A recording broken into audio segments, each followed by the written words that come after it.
Imagine, just imagine you were alive 20,000 years ago, what life would have been like.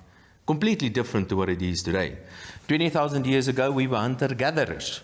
20,000 years ago, if you kill something, you will eat it straight away, because if you don't, somebody else is going to eat it, or probably going to eat you. 20,000 years ago, life was short and brutal. 25 years old, if you are lucky. Certain concepts, like private property rights, did not exist. There was no government, which of course is mostly a good thing. But that's not all. Things started developing and things started happening gradually over time. And I want to make this point that everything, all breakthroughs, all discoveries, all decisions for that matter, are always economic decisions. And economics is only about one thing, and it is about people.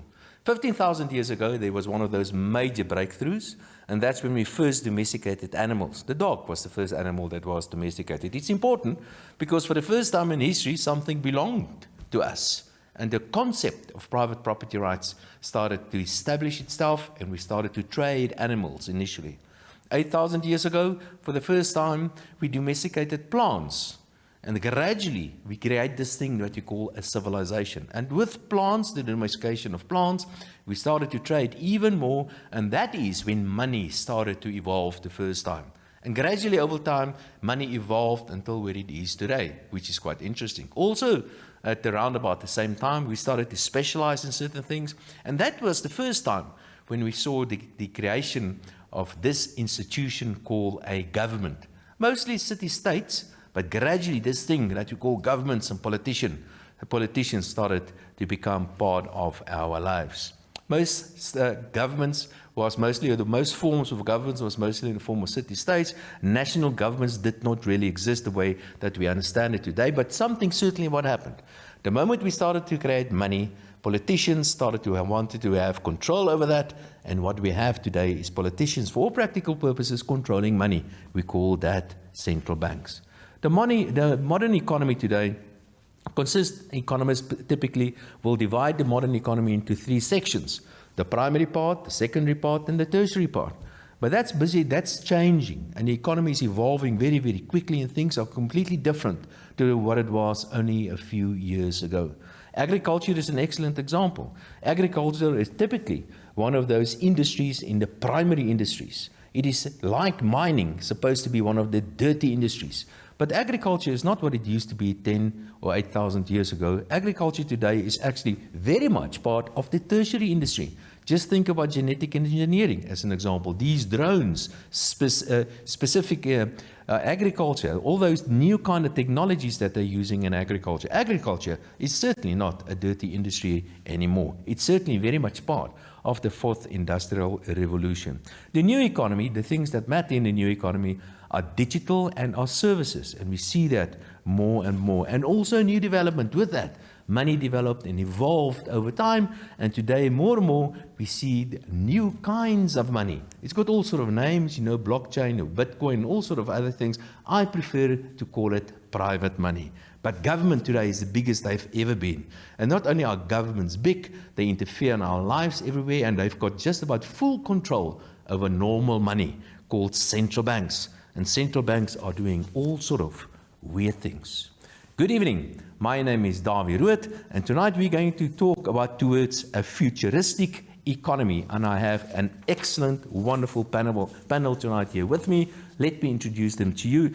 And the first panelist, and he's down there in Cape Town, if I'm not mistaken, Russell Lamberti, founder and strategist at ETM. Russell, good evening. Very nice talking to you. I hope you can hear us.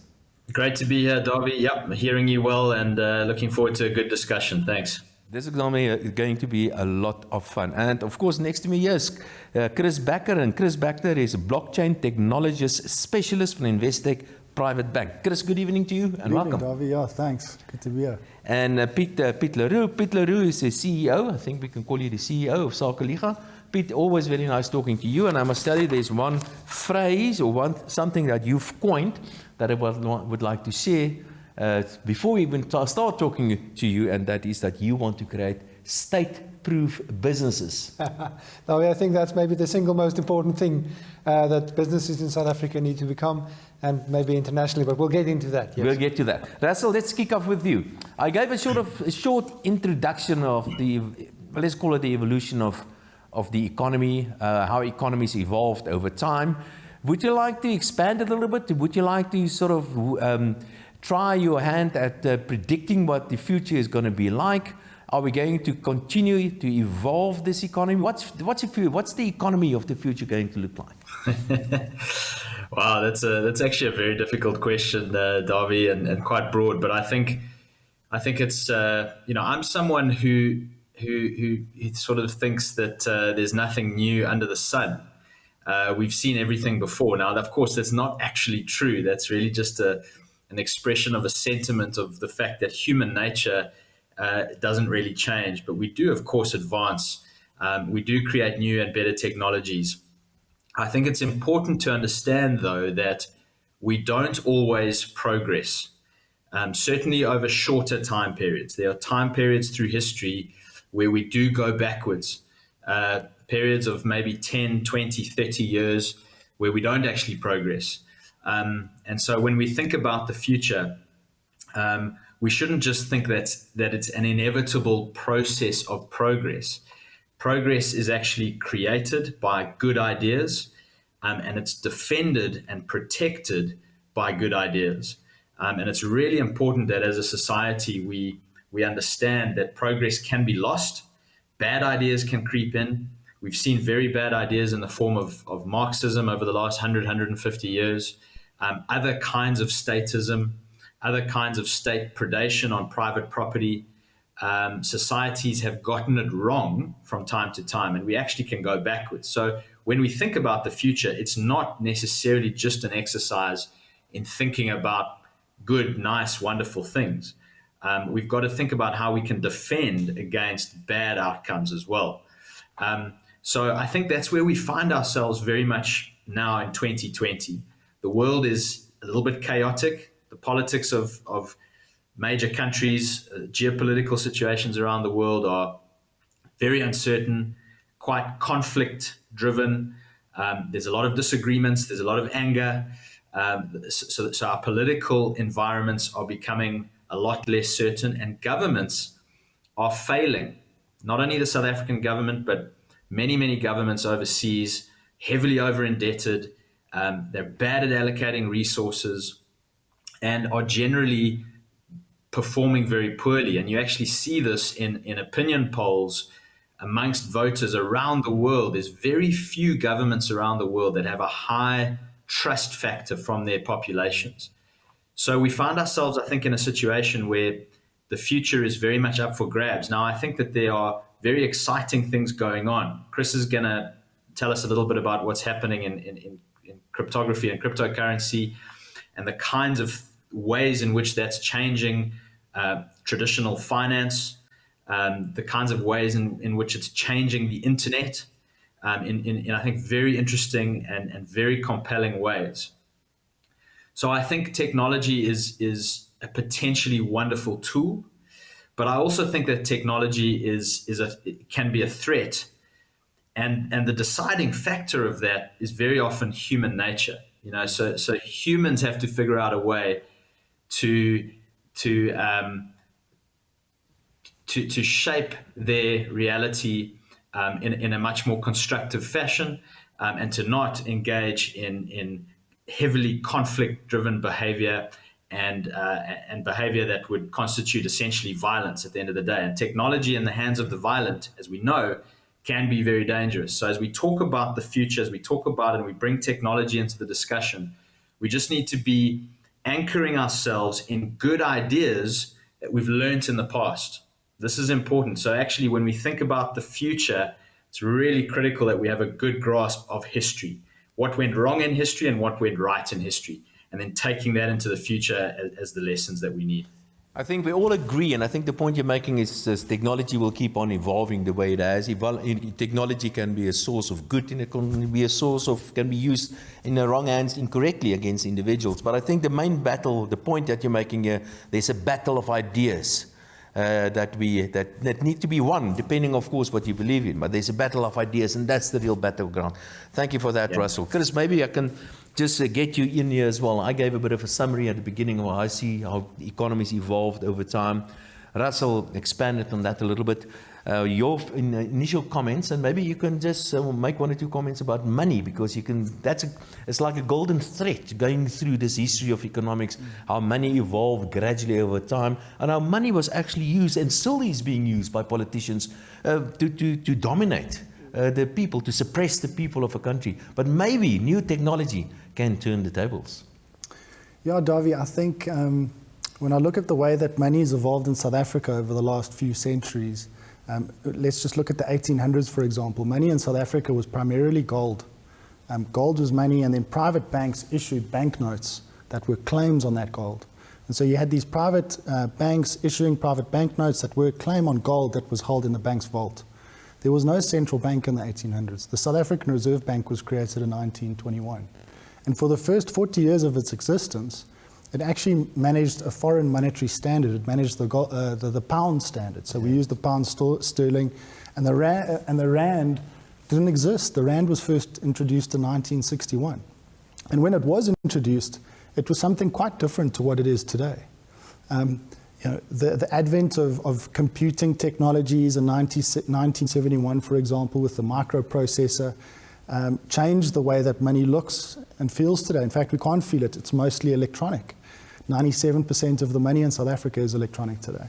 But also what happened in 1971, of course, not only did the money begin to become more electronic, but the American president at the time, President Nixon, removed the gold from its actual gold backing. So it was an interesting coincidence of events. Both in 1971, money starts to become increasingly electronic, but also without its gold backing. So the supply of money can be expanded with the rate at which information can be expanded, and that has consequences. And some of those consequences are that money depreciates faster than it would have done in the past. So that's one big theme in the world of money. It leads to instability between countries. It leads to instability inside countries economically. And I became first excited about blockchain technologies, things like Bitcoin and Ethereum, when I realized that it could potentially solve a lot of these ills, that unstable monies that are more electronic and controlled by governments, run by humans, and humans are fallible, so if they make mistakes, they destroy the currency. That heaps a lot of cost on the citizens of a nation. And suddenly you have this technology which runs on the internet. It gives people the ability to transact with each other outside of the traditional rails of money and banking, to connect around the world more seamlessly, to send value over the internet in the same way that you would send an email or a WhatsApp. And so tying into the theme that Russell was talking about, you've had this trend in the last century, I would say, around the world where politics, money, businesses have become increasingly centralized in terms of the centers of control. And that's why I think we're starting to see a lot more tension in politics. Because there's so much more power and influence in controlling the center, you have a lot more competition vying to take over that center. And that's where these technologies become so exciting, because they give people the ability to resolve some of these big existential ideological issues without having to resort to violence. You can kind of just opt out into a new type of system, technology, way of doing things. Yeah, not to necessarily be violent in order to solve certain conflicts. But let me just, before we go on, it's one or two things that people quite often mistake about money, is that money today is not gold-backed. The central bank can create money out of nothing as much as they like. Is that correct? That's correct. Secondly, if you make too much of this thing called money, then you create something called inflation. Money loses its value. Yes. The South African Reserve Bank, as an example, it's called fiat money that they issue, and the banking system actually creates more money. It's called a money multiplier. Is that correct? Yep, that's true. And is money important for an economy? Is it important if it's such a dangerous thing? if it can be misused to such an extent? Yeah, I mean, it's one of the most important economic goods. It's an oil that facilitates trade, so to speak. It's a way that people communicate and express value amongst each other. It's the way that we store value that we've worked for, and then we can dispose of that to buy things from other people. And if you remove that money or destroy it, make it unstable, it creates so many negative consequences. So there's no gold backing it today, so why has it got value?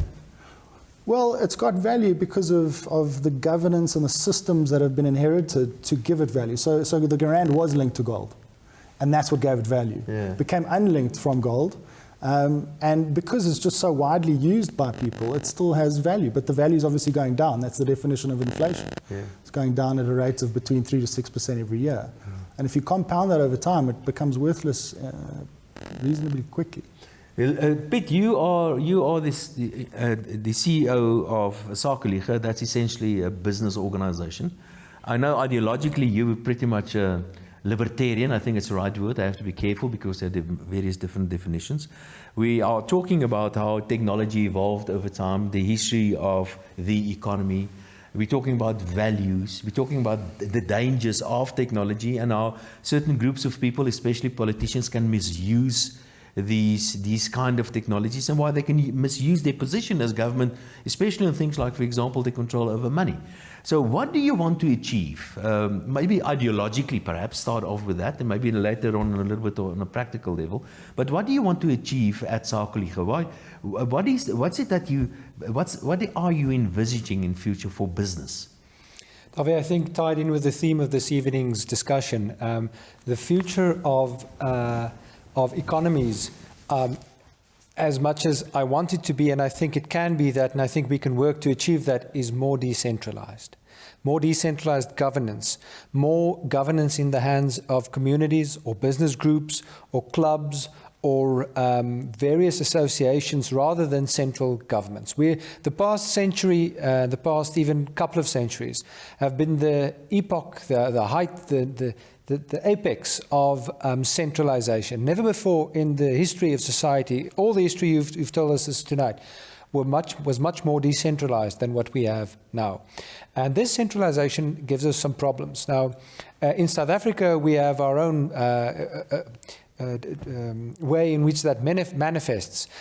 In the place like the United States, you have the social unrest, or in Europe, you have sort of lots of lethargical, lots of welfare state ideas and so on. South Africa, you have a problem of state failure. So where in the rest of, let's say, the Western world and much of the rest of the world, you have governments with at least a semblance of ability still to maintain law and order, to maintain infrastructure, to maintain electricity, schools, etc. But in South Africa, that's changing. In South Africa, it's as if the state collapses under the weight of its own aspirations. So where does Sakelige come into this? I think Sakelige is just one of, many organizations that we will still see and that we need to see that says, let's internalize the locus of control, and let's say, how can we improve the institutional environment ourselves? Take a practical example.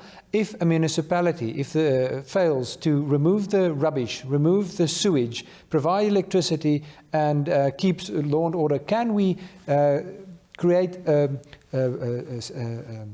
business part of that town that runs its own sewage, that runs its own water and electricity? If we can do that, then we benefit the members of this association, we benefit all the clients and customers and all the communities around that. So, if we talk about the future of economies that will work, they'll be more decentralized, and they will be state-proof. They will say, we'll do it ourselves. We're not going to wait for somebody else to do it. But we still need the state. We need the state for defense. We need the state for conflict resolution, for the courts. We need the state to make money, to give us money. We need politicians. We need a government. I'll let you answer that one yourself, Dawie. But look, I think that all through this history you've mentioned tonight, there has always been and there will always be centers of authority. There will be centers of authority that sometimes tell other people you can't do this, or you should do this, or we'll act in our defense, and sometimes we'll use violence to do the right thing. That's always there. But I think as a matter of practical practice in South Africa. We will have to find ways for the business sector in South Africa to mobilize its capital, if that's at a local level or at a national level, it doesn't matter, or an international level, to think anew, create their own institutions, and provide where they usually would have said the government should do this. That's not going to fly. Russell, Piet reckons that the future is decentralized. Piet reckons that in future we're going to see smaller governments or smaller, let's call it institutions. But what we have been seeing in recent years is that, look at the big countries in the world, America, look at Europe, actually they're coming together, creating bigger countries. Look at the Chinese, those are massive big countries out there. How can that be possible? We're not going to see less centralization. We're going to see more centralization in future. Dawie, this is the defining political battle of the 21st century. Last century, we saw the virtually the outright victory of centralization. That has lingered on into the 21st century. And what you have is a group of political elites, whether it's European political elites, American, Chinese, who are pushing very, very hard for a heavily centralized world. And there are some people that indeed want a kind of global government. This is quite a common desire amongst a certain set of political elites. And it's the idea that we really have some kind of global federalism where there's a global government and it sort of dictates policy for the whole world. And we sort of solve global problems at a global scale. I think what people really want is decentralization. And I think where technology is helping us get to is decentralization. And let's just take one example of that. The internet, which is really in its full manifestation a 21st century technology. It started in the late 20th century, but it's really a 21st century technology. And it is it is an incredible information decentralizing machine. It's a truth finding machine. It's a fake news busting machine. We talk about fake news as a problem in the 21st century, but fake news was a much bigger problem 100 years ago. And probably an even bigger problem 100 years before that. Governments have been able to use fake news and propaganda extensively over many, many centuries. Now we have this incredible technology that has allowed information to penetrate all corners of the globe, and it's putting information power back in the hands of the little guy. It's an incredible decentralizing technology. Private currencies are an incredibly decentralizing technology, competition in currencies, as opposed to having centralized currencies. Now, Dawie, I don't know where this ends up. It's not an inevitable victory for the little guy. The big guy is trying to centralize power. And I would argue that the period that we've been through in the last 6 months has seen governments latch onto this perceived health crisis to grow centralized power. We've seen that in South Africa. We've seen it in China. We've seen it in many countries across the world. And so when we talk about the future of the economy, it comes down to this political battle as people try and regain greater autonomy at the local level, and the centralizing mindset of most of the political elite seems to be going in the other direction. And that, I think, is the nexus of a lot of the conflict that we're actually seeing. And I hope that the decentralizing forces are going to win, because it's solutions only really happen at the local level. Certainly scale dependent solutions that require local solutions. We need a decentralized form of governance. We need an inversion of the fiscal pyramid. We're paying way too much money to the central government, and we have hardly any money to distribute in our local environments. And in many ways, that needs to flip around. And for a long time, the United States has broadly gotten that correct. People pay a lot of taxes to their state government and their local government, and a few taxes to the federal government. Increasingly, that's changing. And in South Africa, it's the opposite way around. We pay all our taxes to Pretoria, and then we have to see what we can kind of claw back into our local environment. Yeah. And it's a very roundabout and inefficient way of solving local problems. So I think Pete is on absolutely the right track and the right idea. But I think what I would say is that, to your point, Dawie, there are forces trying to take this in the other direction. And as long as those forces are there and are dominant and are powerful, we face a very, very difficult conflict. And we've got to be really smart about how we oppose those centralizing forces. If the centralizing forces win, I think we're in really bad shape in the next few decades. Yeah, then we're talking about the real communism, real centralization. And I just want to be, Russell, just on a slightly different point, is that we're talking about this technology and the new technology, and how economies are changing, are primarily focused on technology, and of course that means service industry to a large extent, and digital stuff. The internet stuff, that's what we've been talking about. And there are many people that's not going to be part of this new economy. They simply do not have the skills. They simply do not have the necessary qualification. They do not have a connection. Isn't that a major, significant danger, apart from the battle of ideas? I'm just talking in practical terms. Are a lot of people not going to stay behind as economies evolve? Look, I would say two things about that. I think in the first instance, the more that governments try to centralize and control education, the more of a disconnect is going to be between young people coming out of school and the reality of the economy that they have to grapple with. So as part of decentralizing the system, we need decentralized education. We need a much more heterogeneous education system that offers a much wider variety of educational options and training and skilling options. That's the first thing. The second thing I would say, though, is that, we talk about a digital economy and this modern economy where everyone's got to learn to write code and all this sort of stuff. But we still need water. We still need land. We still need to build houses. We still operate in a physical reality. And so if we take our eye off the traditional old real resource economy, we'll make a big mistake. If we let governments control that portion of the economy and we forget about that and we forget about offering good solutions in those areas, then you can have all the digital technology that you like, but if you don't have any water to drink, then you can't survive. So I think we mustn't get ahead of ourselves in futurism or sort of excessive futuristic thinking. I think we've got to say to ourselves, yes, there's a digital path.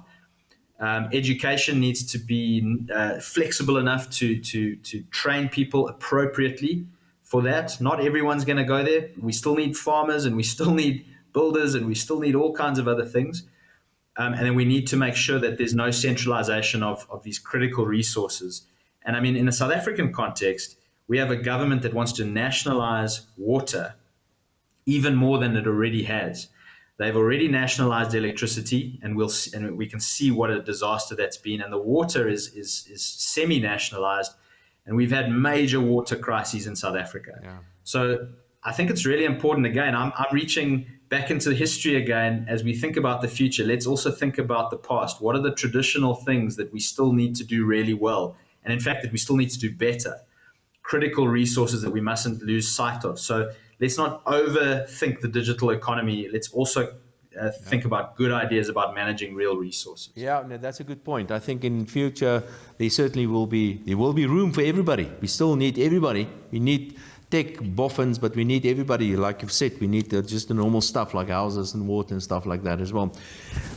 Chris, talk to us about money, because that keeps on popping up. It seems to me as if politicians are misusing money to control countries.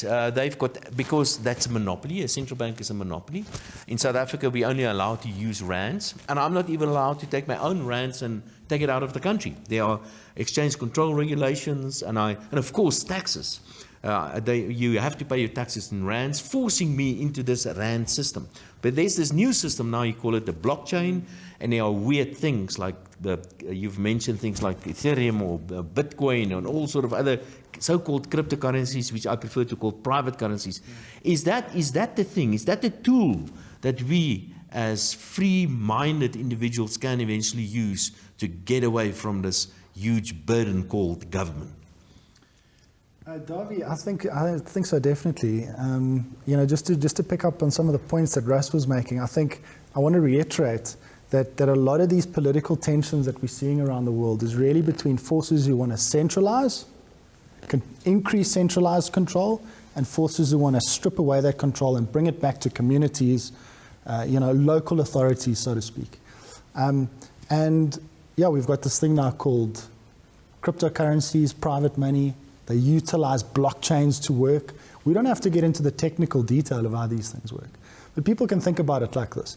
When you send an email to a group of 10 people and you put an attachment on that email, you're replicating that attachment and the information in that email tenfold, 10 times to 10 different people. You can replicate that an infinite number of times. So the internet's great and computers are great for communicating because you can scale information. You can reach a lot of people around the world instantly, almost for free. You just need an internet connection. But that's not a good characteristic for money. Because as money's become electronic, you need ways to keep it scarce.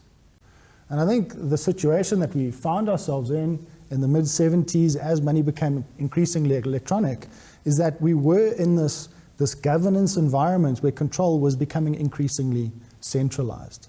And so I think, to an extent, it's just by chance, by accident, that governments had the responsibility to make sure that this new electronic money that's becoming more widely used, as money was becoming more electronic, you had to have some level of control to prevent that people could just print as much as they wanted to.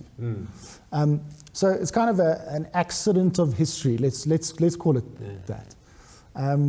But now there's a new technology that can solve this problem. It means that you don't need governments and central banks and auditors and banks and regulators, a bunch of regulators to make sure that the electronic money stays scarce. These internet protocols, private currencies like Bitcoin, self-regulate. It's what they do. So if I've got, let's say, Bitcoin on my phone, and I want to send some to you, the network checks that I've not sent that to 10 other people like I can do with an email. So this computer protocol, which we don't have to get into the detail and to understand. People don't know how a WhatsApp routes or a VoIP FaceTime call routes through the internet, or how the simple mail transfer protocol works. But you know what an email does. You know how to send it, and you put in a name and an @ sign. And when it was first invented, the email, people were like, "What's the @ sign for? Why is that there?"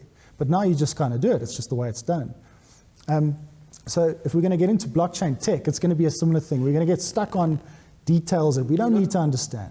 But what this technology gives us the ability to do now is to use money and currency that self-regulates supply, meaning you can't just destroy it and create inflation.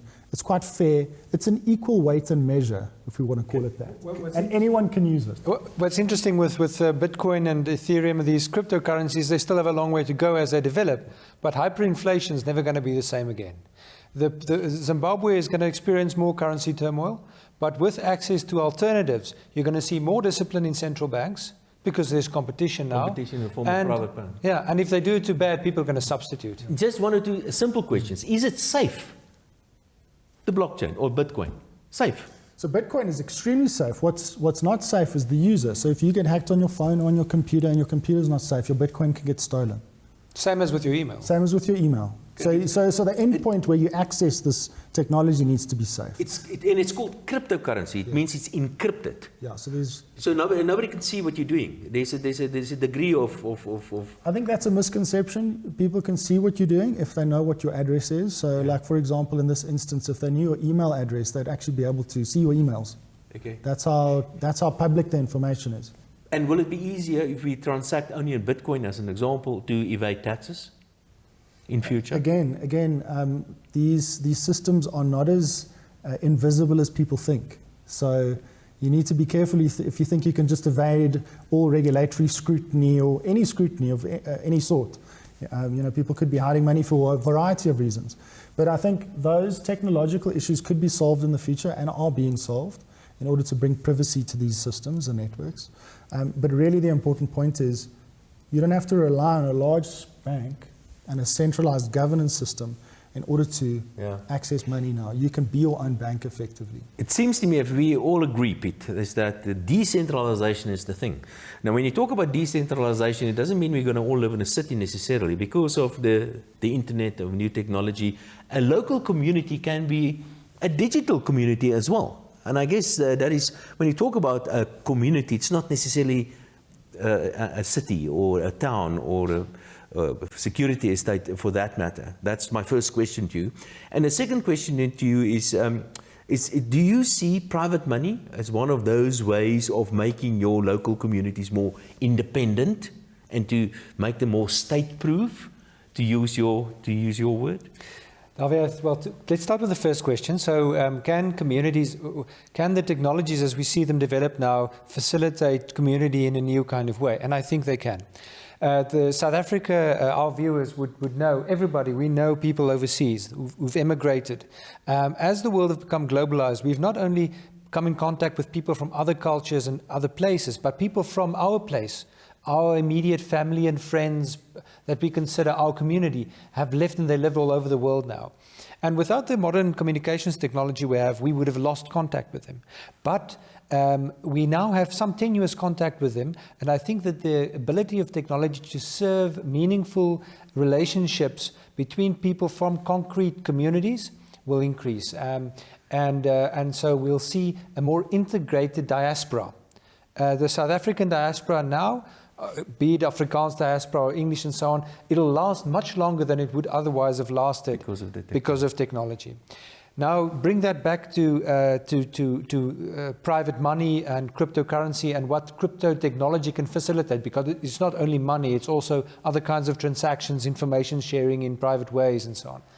And what that enables us to do is, I think, to state-proof these communities, not only because against the state that they are in, if it's a bad governance model, because not all states are equally good. Switzerland's a very good state. South African state is not so good. And so you have less of a challenge if you live in Switzerland than if you have here, compared to how state-proof you need to be. But now in the world we're increasingly moving into, people are multiple jurisdictionally exposed. And so they can move from one jurisdiction to another. You're going to see jurisdictional arbitrage. Again, that's competition. But you're also going to see that this technology enables them to facilitate their affairs against multiple jurisdictions in the most favorable way. Okay, but so a couple of things, and I want to ask you a lot of questions, but we're simply running out of time. One thing is that you can make use of private money in order to service this local community, which is not necessarily, it can be global, but it can be digital. Another question, and this is why we need a government, there are conflicts that need to be resolved. We need a judiciary. Can you provide that through this technology as well, on a private basis? Yeah, I think private dispute resolution has a long and honorable history. In fact, before the state became the primary dispute resolver, it was private. It was aristocrats or lords and so on, not the state. It was respectable people, said, you two are fighting, we'll solve this, this is how we're going to do it. And sometimes it works, sometimes it doesn't. Just as like with courts today, except they're overflowing, you wait a year or 2 or 3 and you don't know what the quality of the jurisprudence is going to be. So I think private dispute resolution is going to be increasingly important internationally, especially as you move between jurisdictions, but also within a country like South Africa, simply to alleviate, it's like an institutional amplification or an additional way of solving disputes. We're going to see private solutions next to government solutions, and whoever's going to be best, that's what people are going to migrate to. Then private money, of course, in the sense of, look, we all know the idea of the old kerk bazaar. Now, we'll go to the church bazaar, and you would, in the old days, you would get this sort of coupon with a stamp, and you buy pies and pannekoek. Now, in the digital world, with Bitcoin and so on, you can have ways in facilitating community-trusted coupons. And there are interesting experiments being done, and I think we'll see more of those, with communities feeling some sort of attachment with some sort of coupon. You can call it a money and so on.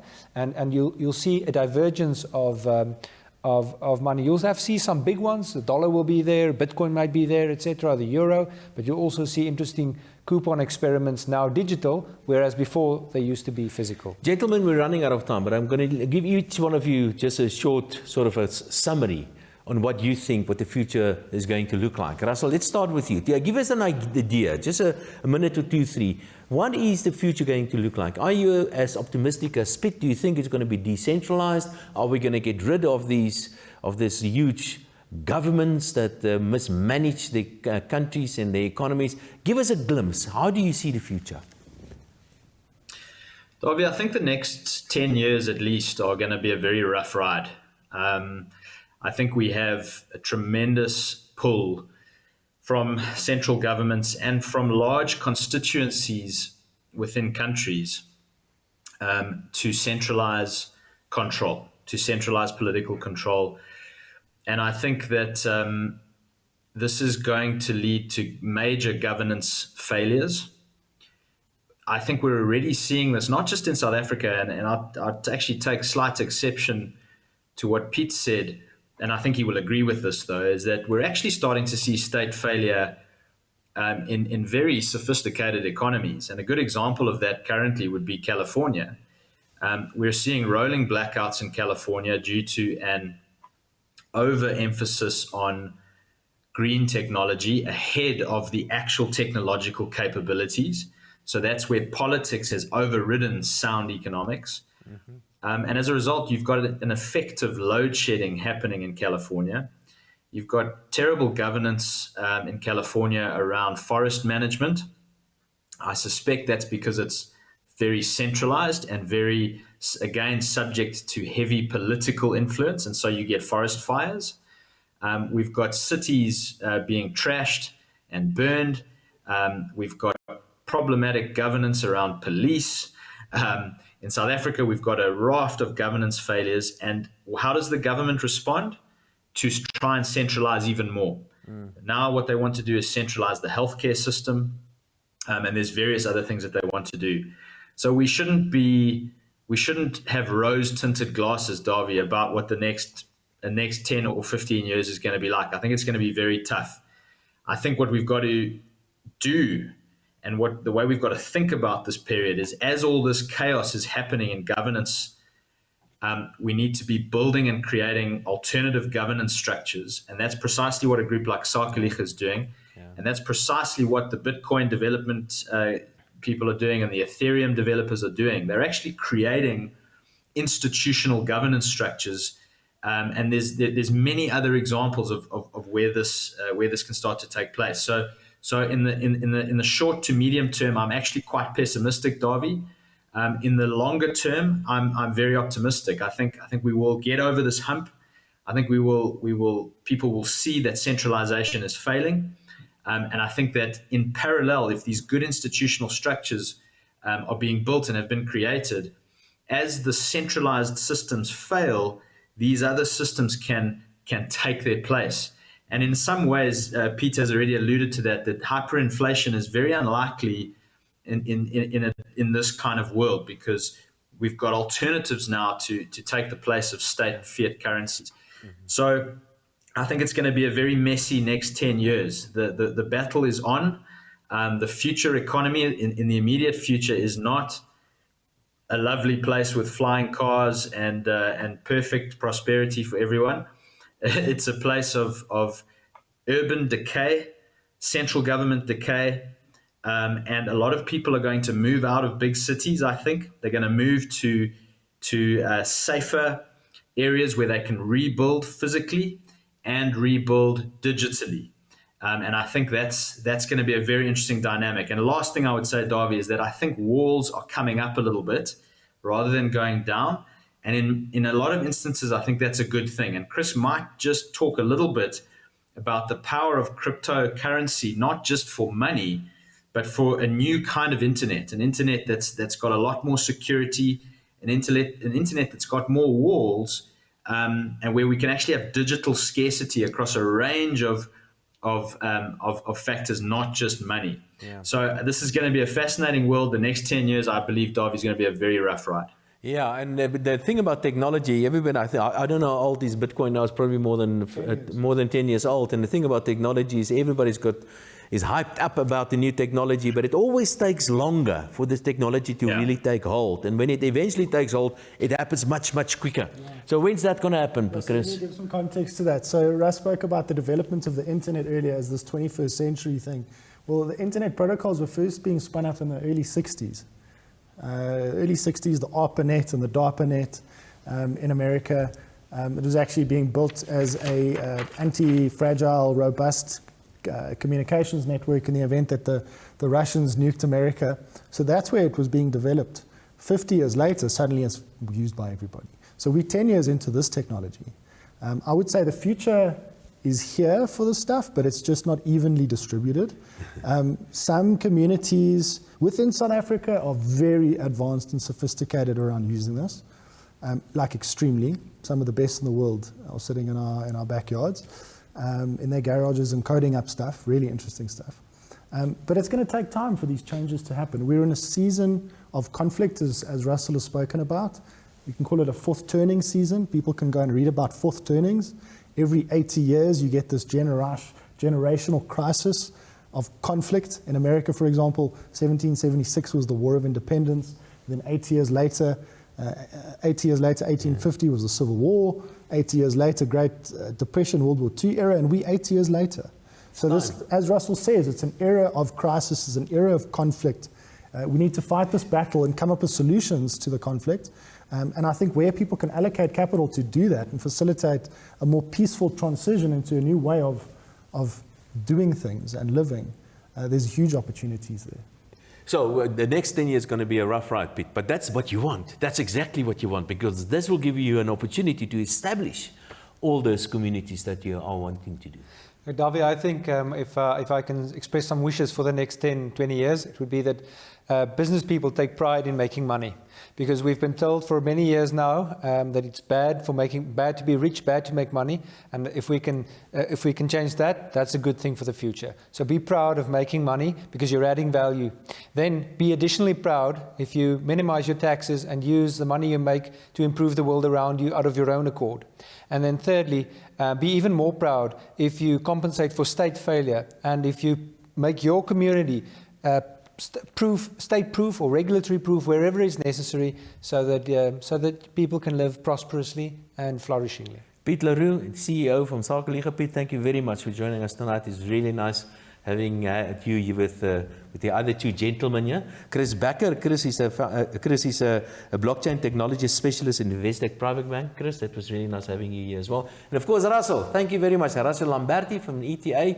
Wonderful having you on the panel as well. And a couple of very interesting ideas that you guys were talking about. Thanks, that's from me. Thank you very much for watching tonight. And we've been talking about the future or futuristic economy, what the future holds. I am very, very excited, but I absolutely have to agree. I think the next couple of years is going to be very, very tough.